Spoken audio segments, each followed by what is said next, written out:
kembali lagi di Podsoccer TV. Kita kedatangan bintang tamu nih, 2 bintang tamu nih. Oke, selamat sore Bunda. Sore Will, sore Podsoccer, sore Oke, semuanya. kita kedatangan juga nih Bang Mahen nih. Selamat sore Bang Mahen. Sore Will, sore Podsoccer, sore semuanya. Kita bakal ngobrol santai nih. Pertama kita ke Bunda nih. Bunda, Santai aja kita ya. pengalaman Iya. Bunda nih saat nonton timnas gimana Bunda? Timnas yang sekarang nih. Eh, Seru sih. Aku udah lama kan nggak merasakan punya timnas kita yang kayak sekarang ya. Iya. Yang kita nonton itu ada hope gitu loh. Heeh. Ada hope untuk menang, ada hope untuk maju ke round berikutnya gitu. Ya luar biasa sih timnas kita sekarang sih. Oke, kan di sekarang ini kan timnas kan banyak juga ya kayak wanita gitu suka bola nih. Bunda tanggapannya gimana nih? Wanita jadi nonton bola mulu nih timnas gimana? Ya nggak apa-apa juga kan, bagus dong. Berarti kan artinya gini, kalau dulu perempuan itu takut loh. Mau datang ke stadion itu image-nya itu udah negatif. Oh, Maksudnya takut rusuh, takut nggak safety iya, gitu iya, kan. iya. Nah, tetapi kan kalau sekarang beda. Beda ya. Sekarang perempuan tuh udah, ya aku aja ke GBK sendiri loh. Oh, Kalau nonton di GBK tuh nonton sendiri, jadi nggak ada dan tidak masalah gitu iya, loh. iya, iya. Artinya kalau kita sendiri, kita aja udah berani datang sendiri kan berarti beda sudah vibe-nya Nah, nonton di GBK sekarang sama nonton di GBK dulu. nah banyak nih yang di media sosial nih kan, wanita apa sih taunya FOMO. FOMO itu gimana Bun? Kalau tanggapan Bunda? FOMO juga nggak ada masalah kan. Ah, ah, Artinya ah. kan gini, kalau sampai perempuan itu jadi suka bola kan ada something yang Iya, menarik dari persepak bolaan kita yang sekarang. iya, iya, iya. Ya kan? Dan itu which is good. Iya. Which is good. Maksudku ya masalah orang ngomong perempuan tuh FOMO, apakah dia reason setiap orang suka bola itu kan beda-beda. Betul, betul, Dan kita betul. harus apresiasi itu. Mau katanya perempuan itu katanya karena pemain-pemainnya ganteng-ganteng ya Ah, nggak ah. apa-apa, itu kan salah satu daya tarik. Oke. Ya kan? Yang penting itu dia dukung juga timnas kita kan gitu loh. Dan terbukti kan sekarang di stadion itu kan berbagai macam jenisnya. Iya, iya, Dari iya. mulai anak-anak, remaja sampai ke yang tua gitu Semua kan. kalangan menikmati Iya, ya Bunda ya. baik yang memang sudah fans fanatis Ah, timnas sampai dengan yang fans-fans baru kan. iya, iya, iya, iya. Anyway juga walaupun cakep juga kalau nggak ada prestasi aku rasa juga Buat nggak akan apa? semenarik Oke. ini gitu. Oke, kita ke Bang Mahen nih, Bang Mahen. Ya Bang Will. Melihat timnas sekarang nih pasti Bang Mahen nonton nih, ya kan? Pasti. Nah, Bang Mahen ngelihatnya gimana nih timnas yang sekarang Bang Mahen? Oh, timnas yang sekarang kalau menurut gua itu yang sekarang itu sebuah pencapaian. Oke. Sebuah pencapaian kenapa? Karena kita itu sebelum-sebelumnya itu nggak pernah nggak pernah merasakan itu. Yang dimana di setiap pertandingannya pasti ada something. Iya. Dan di setiap pertandingan berikutnya pasti kita nungguin pertandingan itu. Nungguin Itu timnas timnas ya. ya, itu timnas yang sekarang. Mm-mm. Kalau misalnya dulu itu timnas mau main, misalkan timnas mau main lawan nggak usah jauh-jauh deh kayak tetangga kayak Malaysia, Malaysia, iya, Singapura. iya. Kita pasti udah hopeless duluan. Hmm. Apa sih paling seri kalau nggak kalah. Tapi kalau sekarang nggak gitu Bang Will. Nah, yang lu rasain sekarang nonton timnas sekarang sama dulu apa Mahen? Bedanya gitu. Bedanya animo Bang Will. Ah. Animo dari masyarakat dan media sosial itu kalau menurut gua itu suatu pembangkit dari segala aspek gitu. Beda banget ya, maksudnya euforianya juga ya. Beda. Oke, Bunda. Tadi kan kita udah ngomong nih yang FOMO nih untuk wanita nih ya. Berarti kan Bunda udah melihat ya perbedaan timnas sekarang sama yang dulu ya. Nah, menurut Bunda nih kita kan masuk kualifikasi nih ronde 3 nih ya kan. Untuk yang timnas sekarang nih perbedaannya sama dulu apa Bunda? Perbedaan permainannya atau gimana? Apa beda? Apa gimana menurut Bunda? Yang dulu yang zaman yang mana nih? Yang dulu sebelum AFF itu kan AFF tuh ya kan. Sekarang kan kita udah levelnya dunia gitu kan. Kan sekarang kan kita harus apresiasi ya. Iya. Baik itu kinerja dari pelatih yang dulu maupun pelatih yang sekarang ya. Bahwa level kita itu sekarang sudah aku ya kalau aku pribadi ya menurutku tuh AFF itu nggak terlalu jadi pikiran lagi sekarang, nggak Oke. terlalu jadi satu ini lagi gitu kan, karena kita sekarang lawannya udah, kita lihat aja sekarang kan Iya. kita lawannya udah sama-sama dari negara Asia, Asia. lain ya, di luar daripada Asia Tenggara. Bahkan sekarang ini kita adalah satu-satunya negara Asia Tenggara yang lolos melaju ke round 3. Ya kan? Iya. Baik itu dari timnas senior, ya kan, maupun dari timnas kelompok umur gitu. Iya, kan? Jadi sekarang ini jelas mungkin dari materi pemain juga ya berbeda. Lalu mungkin dari pola permainan yang dipakai juga mungkin sekarang berbeda, ya kan. Ya, tapi yang kita lihat kan adalah bahwa apapun polanya, apapun ini, timnas kita tuh sudah sampai ke titik ini sekarang. Dan itu Will pernah nggak menyangka bahwa kita akan punya timnas kayak yang seperti sekarang ini? Nggak nyangka sih Bun, kayaknya lebih wah sekarang ya, lebih wah sekarang. Ya itu tadi. Dan saya rasa semua sama, kita ngerasainnya tuh sama gitu loh. Jadi bahwa siapa yang nggak bangga punya timnas kayak sekarang? Iya. Gitu. Oke, kita ke Bang Mahen ya, Bang Mahen. Oke, sama nih pertanyaannya, bedanya timnas yang dulu sama sekarang menurut Bang Mahen kayak gimana? Jadi tadi yang tadi gue bilang, timnas yang dulu itu sebenarnya udah, kita itu sekarang itu udah mungkin 10 langkah ke depan daripada timnas yang dulu. Iya. Yang dimana timnas yang dulu kita cuman mendamba-dambakan satu piala. Iya, AFF. Ya kan? Nah, di timnas kita yang sekarang, kita itu bisa mendambakan beberapa kompetisi yang berkelanjutan. Gitu. Jadi timnas yang sekarang itu perbedaannya dari segi permainan, dari segi ya pokoknya dari segala aspek lah, itu udah berbeda dari yang dulu. Oke. Kita ke Bunda nih. Kan sekarang wanita tuh sangat kayaknya melihat sepak bola Indonesia nih. Nah, untuk Bunda nih harapan wanita nih untuk timnas nih gimana Bunda? Untuk yang sekarang ke depannya. Ya, tentunya kan kita pasti berharapnya kan ke depan PSSI dan timnas ya lebih baik lagi, pengelolaannya juga mungkin lebih profesional. Terutama juga ini untuk PSSI jangan lupa grassroots-nya gitu. Pembinaan kita di tingkat grassroots itu harus segera itu, karena menurut aku itu juga penting untuk bisa meningkatkan performa liga kita ya, terutama dari baik mau itu Liga 1, 2, 3, 4, lalu pembinaan dari usia dini gitu. Itu sangat penting sih menurut aku. Karena sebenarnya mungkin ya Indonesia itu nggak kekurangan pemain berbakat, hanya saja pengelolaan seorang atlet untuk seorang bakat itu untuk menjadi seorang atlet profesional itu yang perlu difasilitasi oleh oleh PSSI ya, oleh federasi gitu. Dan juga ini ya Bun ya, mungkin ya Bun ya, yang tadi kan Bang Will bilang katanya semakin banyak fans putri kita yang istilahnya mengikuti timnas kita begitu ya. Iya.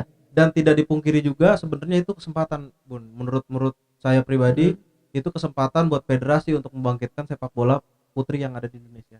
Iya, termasuk Liga Putri di dalamnya, karena kan kita Liga Putri kan sampai saat ini masih belum berjalan ya. Timnasnya sudah terbentuk, bahkan kita sudah sempat jadi juara kemarin ya di Asia Tenggara, itu AFF ya kalau nggak salah ya.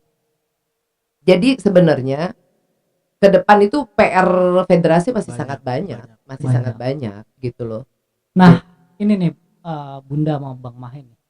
Kita kemarin ngelihat usia 17 yang sangat luar biasa masuk ke Piala Dunia. Ini kan adalah cikal bakal pemain timnas ya, jadi pemain timnas. Menurut Bunda, untuk anak-anak muda kita yang kemarin nih sama Bang Mahen gimana Bunda? Usia 17 maksudnya permainannya?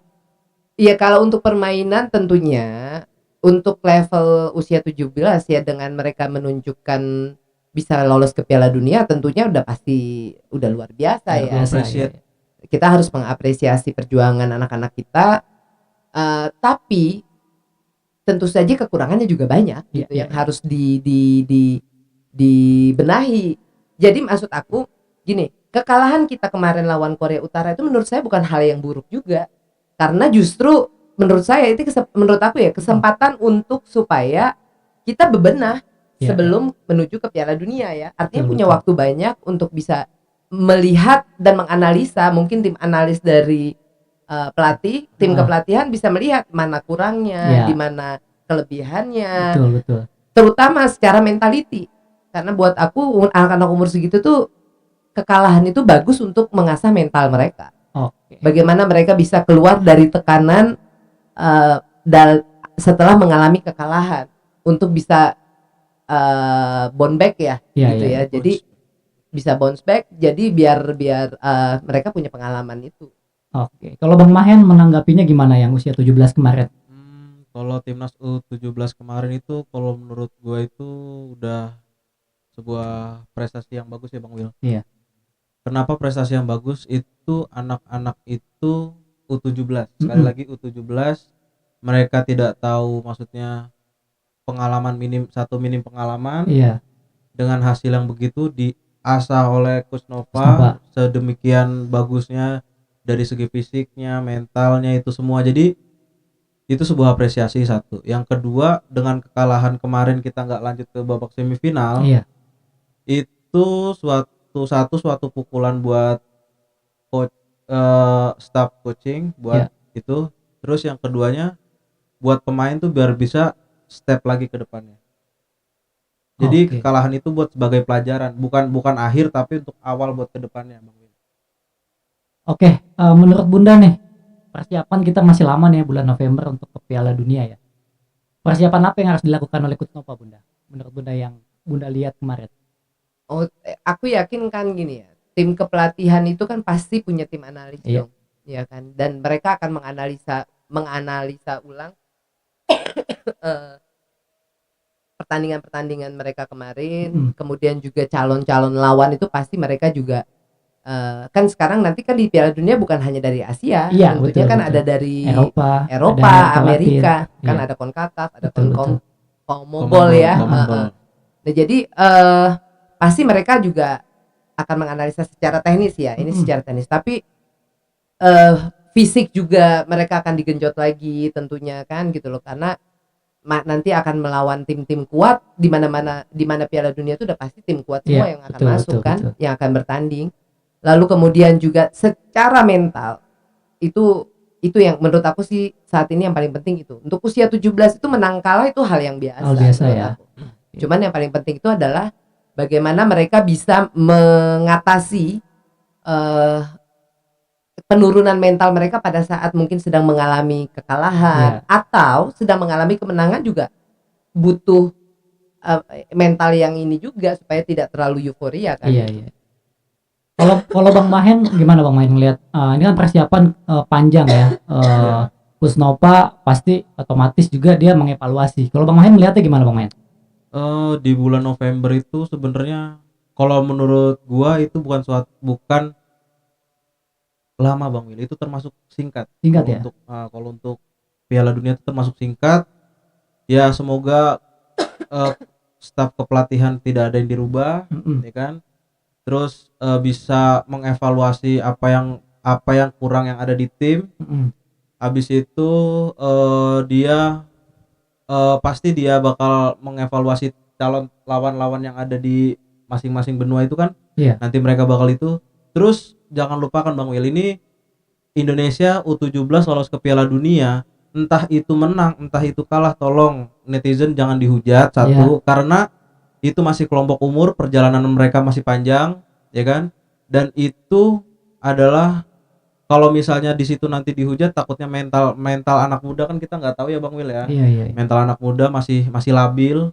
Jadi suatu hasil nanti di Piala Dunia itu tolong kita bisa nikmatin aja dengan, karena ini kelompok umur, tidak usah berharap yang berlebih, tapi kita doakan untuk timnas ini menjalani match pertandingan demi pertandingan yang baik gitu aja. Have fun aja. Sebenarnya sekarang ini untuk anak-anak kita yang pemain di U17 nikmatin aja proses Iya, ini betul. gitu.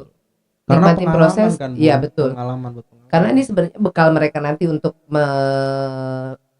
mencapai tingkat profesional nanti ya, menjadi pada saat sebelum masuk ke terjun ke sepak bola profesional, dan terutama masalah chemistry. Kita masih punya waktu untuk bisa chemistry antara pemain satu sama lain gitu ya. Itu mungkin bisa ditingkatkan lagi gitu loh. Nah, ini ada statement dari Coach Nova nih. Statementnya dia pengen lolos fase grup Piala Dunia. Kalau menurut Bang Mahen, apakah itu realistis ataukah sulit kalau menurut Bunda sama Bang Mahen? Kalau menurut gua sebagai fans timnas harus optimis. Tetap harus optimis. Ya semua kan tergantung undiannya nanti. Ya, itu dia. Tergantung Optimis. undiannya. Tapi kita kan belum tahu. Iya. Kan memang gini dong. Kalau kita mau pasang target pribadi ya, ini ya sifatnya target pribadi pelatih, ya boleh-boleh saja dong mereka ini, dan memang harus ada itu. Jadi sehingga kita juga ada motivasi. Kalau mereka sama sekali nggak apa-apa deh, yang penting main kalah nggak apa-apa, ya itu juga patut dipertanyakan menurut gue ya gitu loh. Kalau misalnya seorang pelatih nggak punya, dia secara pribadi nggak punya target achievement gitu ya, ya itu patut dipertanyakan juga. Jadi ya it's okay gitu loh, maksud aku targetnya segini, kalau bisa melebihi ya syukur ya kan, kalaupun tidak mencapai juga it's okay, tapi kan at least dia tahu goalsnya apa gitu loh. Kalau Bang Mahen? Ya itu sih, itu juga sama kayak Bunda Erika. Jadi goals itu sebenarnya cuma target pribadi itu emang sebagai ini apa ya istilahnya, motivasi buat diri sebagai kita, acuan aja, buat motivasi diri kita sebagai coach. Tadi kan Coach Nova kan, dan tim kita gitu, buat dorongan moral, dorongan mental gitu, supaya main itu nggak cuman main tapi ya memang ada target yang istilahnya target yang harus dicapai gitu. Ya. Nah, ini menarik nih, ini kan kita ke Bunda nih, ini versi wanitanya ya. Kan kita lihat nih cewek-cewek nih, aduh pemainnya ganteng-ganteng nih. Kalau Bunda ngelihatnya gimana nih? Apa Bunda juga suka ngelihat pemain-pemain yang di timnas gimana, Bunda? Kan banyak tuh di media sosial tuh. Kita juga senang juga lah kan kita lihat pemain, ada satu ini sendiri juga. Walaupun kalau aku kan bukan cuman masalah ganteng atau nggak ganteng gitu. Tapi kalaupun nih sekarang banyak ya, kan kita lihat ya banyak, dan juga banyak di ini bahwa banyak sekarang fans baru timnas yaitu adalah perempuan, dan base-nya karena melihat pemain-pemain kita tuh ganteng-ganteng. Ya nggak ada masalah gitu. Artinya kan tadi sekali lagi bahwa timnas kita ini sudah berbeda, berubah, bahwa dan itu menjadi daya tarik tersendiri. Ya kan? Tetapi ingat sekali lagi ya, kalaupun mereka katakanlah mereka ganteng tapi mereka tidak berprestasi, aku yakin 100% bahwa tidak juga menjadi kayak sekarang. Ini kan karena sebenarnya alasan pertamanya sekarang nama Indonesia, nama timnas kita ini kan sekarang memang lagi naik-naiknya. Iya, betul. Dasar naik-naiknya bukan karena pemainnya ganteng, naiknya karena prestasi ya, Bun. Prestasinya. Oke. Terus cara mainnya, bahkan sekarang kan not only pundit-pundit dari Indonesia yang membahas tentang timnas, tapi juga pundit-pundit dari luar. Aku sering nonton tuh kan, ada Give and Go, lalu belum lagi yang Astro yang dari Malaysia, belum lagi banyak lah, Michael Talk, Dead Talk, banyak. Sehingga Dead Ball TV. Jadi memang secara ini timnas kita tuh memang lagi dibicarakan ya, lagi banyak dunia dibicarakan di mata dunia. Jadi wajar saja kalau banyak juga yang baru, fans baru yang akhirnya mungkin mereka juga baru tahu timnas, ditambah dengan nilai plusnya adalah ternyata pemainnya ganteng-ganteng, menurut mereka ganteng-ganteng. It's okay, menurut aku kan nggak ada yang salah juga dengan itu. Lalu bukan berarti mereka terus kita kata-katanya tim FOMO cuman karena ganteng. Itu menurut aku itu hak mereka kok. Ya kan? Toh dengan daya tarik itu mereka mau beli tiket mau beli kaos ya kan, merchandise. Betul. Ya itu kan bantu PSSI juga. Jelas pemasukan. Ya kan? Mungkin jangan-jangan orang yang ngomongin mereka FOMO, ngomongin atau apa sih perempuan tahu bola, belum tentu tahu bola dan sebagainya, belum tentu seperti mereka. Iya, betul. Gitu. Belum tentu mau tribun, belum tentu mau beli jersey gitu. Iya. Udah beli jersey belum? Nah, ini kan kemarin PSSI ulang tahun nih yang ke 95 tahun. Hmm. Bang Mahen melihat 95 tahun PSSI ulang tahun nih. Harapan untuk sepak bola Indonesia untuk keseluruhan, apa harapannya Bang Mahen? Ya harapannya dari segi ya dari bawah lah Bang Wil. Maksudnya dari segi grassroots, per kelompok usia, kelompok umur bisa dibenahi, dan juga kelompok dan juga kelompok usia yang AFC entah itu AFF kita juga harus menargetkan itu. Iya. Dan juga staff yang ada di PSSI itu juga maksudnya harus mereka harus koreksi diri juga. Untuk sebenarnya koreksi diri itu bukan koreksi diri yang gimana-gimana, koreksi diri untuk membuat timnas kita ini untuk semakin maju Bang. Semakin maju ya. Kalau Bunda nih, harapan untuk PSSI dia ulang tahun ke 95 tahun apa Bunda? Silakan. Ya, kalau aku sih tentunya kan kita semua berharap bahwa kedepannya pengelolaan sepak bola Indonesia akan semakin baik. Amin.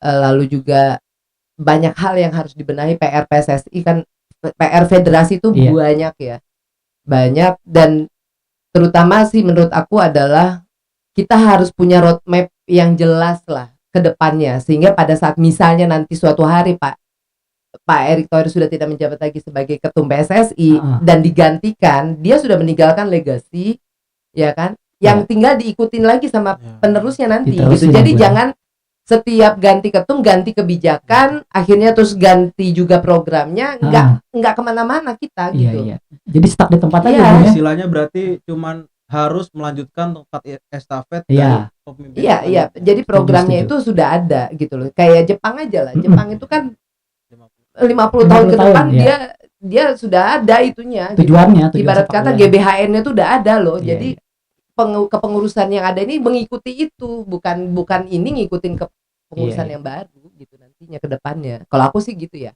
Jadi ya kita ini aja, mudah-mudahan itu aja. Terutama termasuk masalah pembenahan usia dini ya. Dan grassroots lah gitu loh. Itu harus segera lah diperbaiki. Oke, untuk Bang Mahen nih, pesan-pesan untuk pecinta timnas di Indonesia nih Bang Mahen. Silakan. Pesan-pesan untuk pecinta timnas di Indonesia, tetap optimis, tetap jaga optimis kita. Yang kayak sekarang ini di media sosial, entah itu di RT, di RW, semuanya pada antusias kan, kan bisa dipertahanin. Malah kalau misalnya bisa nanti insya Allah kita bisa ke Piala Dunia. Amin. Ya mudah-mudahan naik itu euforianya, ya kan. Dan juga tolong kalau misalnya pemain timnas kita itu turun, entah itu timnas kita kalah, entah itu ada apa-apa, tolong jangan dihujat gitu Bang Wil, karena mereka juga itu kan membela untuk bangsa Indonesia Bang Wil. Tapi dengan mereka membelanya itu dengan cara di lapangan itu Bang Wil gitu. Tidak dengan netizen kita ini harus diedukasi untuk bisa membedakan yang mana yang namanya kritik, yang mana yang namanya ngebully gitu. Ini kadang orang ngebully dengan atas nama kritikan, itu tuh berbeda. Karena kalau kritik itu kita mengkoreksi sesuatu disertai dengan solusi. Membangun ya Bunda. Membangun gitu loh.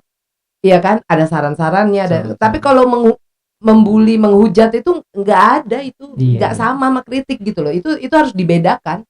Jadi jangan mengatasnamakan kritik tanpa adanya saran. Hanya dengan kalimat-kalimat bulian gitu loh. Nggak ada itu. Nggak bisa. Tapi Bunda, pesan-pesan buat pecinta timnas seluruh Indonesia nih, silakan Bunda. Kalau aku sih ya gini, saran ini pesan aku sih, jangan mudah dipecah belah. Jadi kita itu jadi netizen itu harus mulai cerdas gitu. Jangan sedikit narasi ada di sosmed dan sebagainya terus kita merasa bahwa narasi yang disampaikan di sosmed itu pasti benar. Percayalah, tidak semua apa yang dinarasikan di sosmed itu sesuai dengan fakta dan kenyataannya. Itu netizen harus paham gitu loh. Jadi kita ini jangan jadi netizen yang kayak bebek. Gimana tuh kayak bebek? Iya, kayak bebek itu kan kalau diginiin tuh semua ngikut gitu kan. Iya kan, tergantung dari yang yang ngegiring. ngegiring gitu kan. Iya, iya. Jadi Istrinya- kita harus lebih, itulah yang namanya Iya. netizen kritis, Tapi bahwa ini Bun harus bijak juga ya dalam bermedia Iya. sosial ya, gitu ya itu teman-teman tadi ya. makanya. Jadi jangan ikut-ikutan, ya kan? Oke. Jangan gampang terpancing dengan narasi. Biasakan research dulu sebelum mau berkomentar, Oke. sehingga tidak asal gitu Iya, loh. iya. Ya kita fans sepak bola ini harus sudah mulai upgrade juga lah, Iya. gitu loh. Harus lebih upgrade. Kita menyesuaikan juga dengan timnas kita dong yang udah Iya. upgrade. Kita juga Oke. sebagai supporter, sebagai timnas ya harus upgrade juga gitu. Oke, terima kasih Bunda dan Bang Mahen, ini luar biasa pembicaraan yang sangat Thank dalam you, nih. Will. Thank you. Oke, teman-teman, kita bakal ketemu lagi di video selanjutnya. Terima kasih Bang Mahen dan Bunda. Thank you, Tetap Will. di Thank Pojok you. TV. Thank you.